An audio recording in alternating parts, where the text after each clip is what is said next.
মানুষ হত্যা করছে, এটার জন্য কি আপনি শেখ হাসিনার বিচার চান কিনা? মানুষের এটা শেখ হাসিনা করে না, এটা ষড়যন্ত্র। এই ষড়যন্ত্রটা কারা করছে এটা এবার?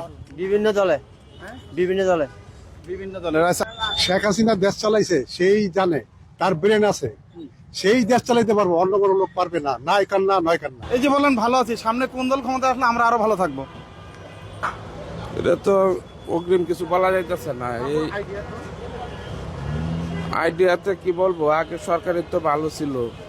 নাম বলে দেন। হ্যাঁ, আওয়ামী লীগ সরকার দেশে মানুষ স্বাধীনভাবে চলতে ফিরতে পারছে।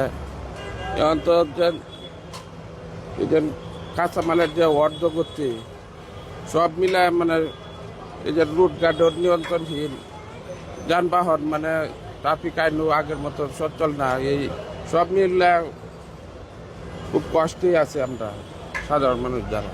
আচ্ছা, থ্যাংক ইউ। আপনি আওয়ামী লীগ চাচ্ছেন, তাই তো? যে আওয়ামী লীগ বলতে আগের মতো দেশ চললেই ভালো আছিল। আমি যে আগে যে এতদিন যেটা ছিল নাম ওইটাই। বলেন কি? নাম বলেন না, সবাই তো নাম বলেন। আওয়ামী লীগ এতদিন তো ভালোই ছিল, এতদিন তো কোনো দেশে কোনো অরাজকতা নেই। আওয়ামী লীগ চাচ্ছেন, আওয়ামী লীগের কয়েকটা ভালো দিক বলেন যে এই ভালো কাজগুলো করছে। দেশে তো মোটামুটি এই যে আওয়ামী লীগ সরকার চলে যাওয়ার পর থেকে প্রতি বস্তায় যে 250